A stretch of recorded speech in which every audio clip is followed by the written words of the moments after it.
안녕하세요, 더릿입니다. 오늘은 붕어 낚시를 해보았는데요. 붕어 선생님의 특급 강의도 있으니 낚시를 시작하시는 분들은 영상을 끝까지 꼭 봐주세요. 요즘 가을이라 그런지 예전 노래가 자꾸 생각이 납니다.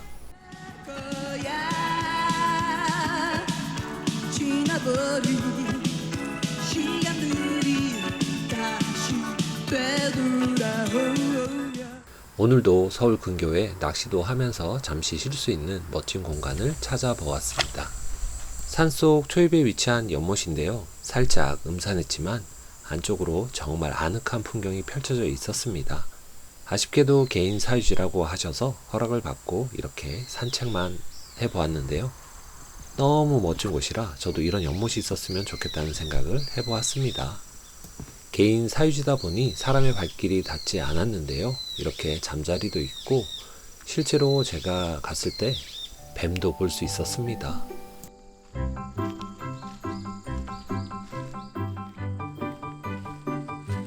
아쉽지만 발걸음을 돌릴 수밖에 없었는데요. 덕분에 멋진 낚시터를 발견할 수 있었습니다.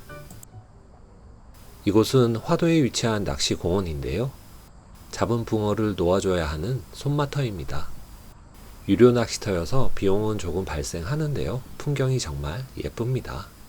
그리고 붕어들도 이렇게 사람들하고 친한지 자꾸 이렇게 다가오네요.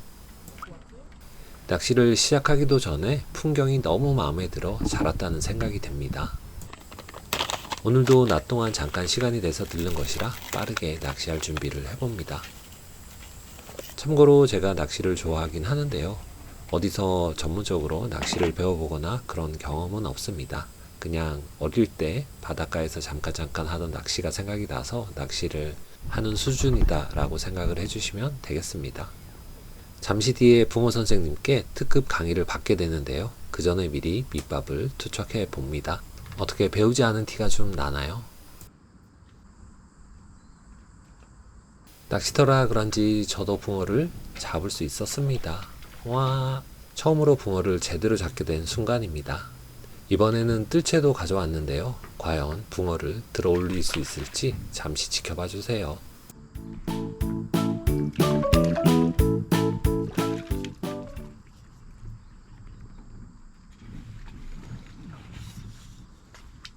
생각보다 붕어가 무거워서 한 번에 끌어올리기에는 힘이 들더라고요. 큰 붕어여서 기분이 더 좋았습니다. 잡은 붕어는 이렇게 놓아주는데요. 오늘은 아무에게도 잡히지 마라. 안녕, 잘 가.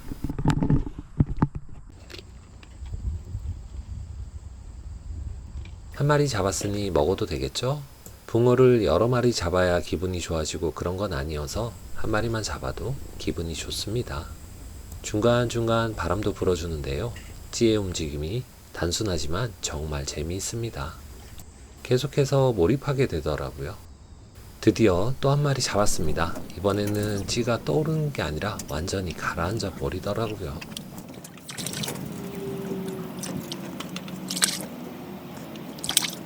낚시터 붕어들은 정말이지 사람을 좋아하나 봅니다.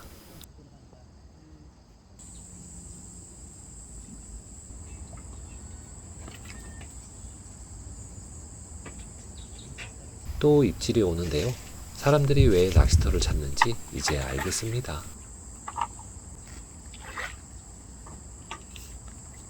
지금까지 잡은 붕어 중에 가장 큰 놈이 아닐까 해서 이렇게 인증컷도 남겨봅니다.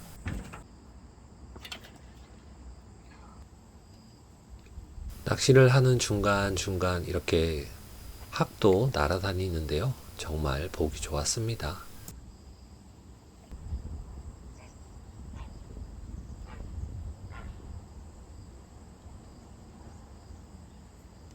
낚시터라서 그런 걸까요? 낚싯대를 들이우면 30초에서 1분 안에 바로 입질이 오는 것 같더라고요. 이후부터는 입질은 자주 받았는데요. 낚아올리지는 못하고 있습니다. 갑자기 왜 그럴까 의문만 남긴 채 낚시를 계속하고 있습니다. 무엇이 문제일까요?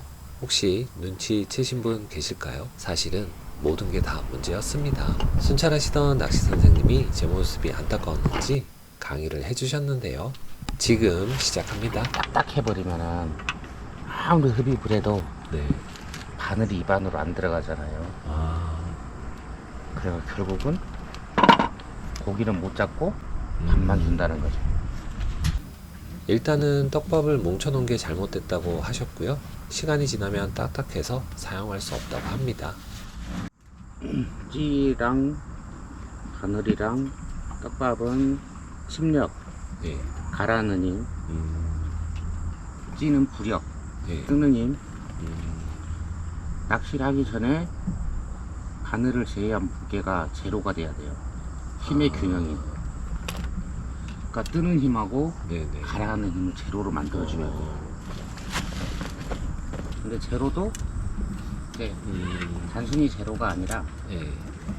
힘의 균형이 계속 깨지면서 제로가 돼야 돼요. 무슨 뜻이냐면 납을 달았을 때 적정한 무게를 달았을 때 찌는 뜨게 돼 있지만 네. 단순히 떠 있다고 해서 제로가 아니라 네. 여기서 납의 무게를 찌에다가 줘서 찌를 조금 더 무겁게 만들어줘요. 이게 이제 기본적인 제로의 상태인데 아, 예. 이것은 일반 제로가 아니고 침력이 무거운 제로예요. 가라앉는. 예, 가라앉는 게 가지금 무게가 아래쪽이 더 많아요. 이게 라인도 위에 떠 있으면 안 돼요. 위에. 이게 세미 플로팅이라고 해서 네네. 라인이 물속에 가라앉더라도 이렇게 중층에 떠 있어요. 그래서 만약 이게 안 들어가고 이렇게 물 위에 떠 있으면은 네네. 얘도 찌를 잡아버려요. 얘도 부력이 돼버린다. 네네. 그래서 항상 물에 가라앉혀야 돼. 아, 맨날 TV만 보다가. 아, 이게 그냥 하는 게 아니군요. 그냥 해가지고는 안 돼. 찌 움직임을 계속 한번 봐보세요. 이 상태에서 진짜 이제 우리가 원하는 제로를 만들어 가야 돼요. 보셨죠? 그 정도까지 네. 올라가요. 깜짝 놀랐습니다. 저러면 더 하고 있는데 그렇게 올라가네. 엄청 멋있게 돼요. 근데 찌를 잘 읽어야 돼요. 보면서 이제 건드리잖아요. 자, 네. 살짝 올라왔죠. 이거는 살짝 올라. 그러면 다시 살짝 끌거나 한 번 더 살짝 밀 거예요. 멋으로 간다. 자, 살짝 밀었죠. 네. 그래서 밑에 색깔이 보이기 시작하면 저 상태로 이제 계속 살짝 밀다 끌다를 해요. 근데 밑에 색깔에 올라와 가지고 살짝 머무르죠. 네. 그러면 고기가 강하게 흡입을 한다는 뜻이에요. 그러면 그때 찌가 쭉 올라가게 돼 있어요. 그 찌를 잘 읽어야 챔질 타이밍도 잡을 수가 있어요. 근데 저기서 잠자리가 확 날아가잖아요. 네. 그럼 찌가 쭉 올라가요. 아. 쟤네들도 진동을 느껴요. 잠자리가 계속 건드리는 거예요.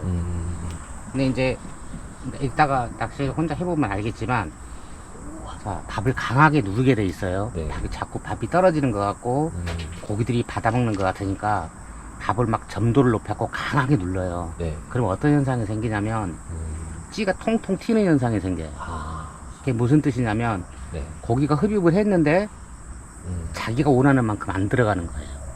바늘도 안 걸리고. 그러면은 흡입을 하다가 뱉어버려요. 그러면 순간적으로 침력이 다 사라지잖아요. 네. 그럼 찌가 총알처럼 팍 튕겨서 올라오는 거예요. 근데 그것을 이제 입질이라고 착각할 수가 있어요. 제일 입질이 예쁘게 나타나는 상태는 언제냐? 네. 밥이 90% 이상 떨어졌을 때예요. 90% 이상. 그냥 바늘기에 밥이 살짝만 달려있을 때, 말 그대로 밥의 흔적만 있을 때, 그때 흡입을 해야 가장 찌가 예쁘게 올라와요. 그래서 절대 잊어버리시면 안 돼요. 쟤를 계속 건드리고 있다고 해서 언젠가는 먹겠지. 그래서 쭉 부드럽게 쭉 올라오죠. 네네. 언젠가는 먹겠지. 그래 생각하면 안 돼요. 시간이 2분 정도 지났다, 3분 정도 지났다. 그러면 너는 내 바늘에 있는 거 먹지 마. 내가 다시 밥을 줄게. 그렇게 해서 퐁당하면 흩어졌다 다시 모이고, 네. 퐁당하면 흩어졌다 다시 모이고, 그것을 반복적으로 해줘야 얘들이 학습이 돼서 한 자리에서 오래 머물러요. 특히 찌를 통한 힘의 균형에 대해서 말씀해 주셨는데요. 정말 인상 깊었습니다. 이번에 낚시 선생님도 생겨서 이곳 낚시터를 자주 찾을 것 같습니다. 낚시터에 위치한 매점에 들렸는데요. 진수성찬이 따로 없습니다. 여러 가지 메뉴가 있었는데요. 저는 제육볶음을 먹어봅니다. 낮 동안 밖에 있어서 그랬는지 정말 맛있게 보입니다. 제육볶음은 11,000원 정도 했는데요. 이 정도 가격이면 정말 훌륭하지 않나요?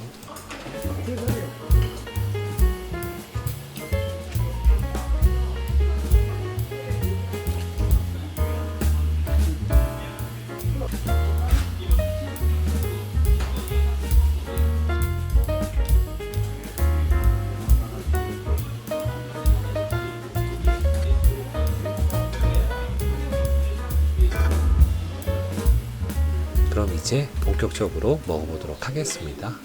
미리 인사드리는데요. 정말 맛있었습니다. 가끔은 자연 속에서 하루 어떠세요? 즐거운 하루 되시고요. 저는 다음에 또 인사드릴게요. 안녕.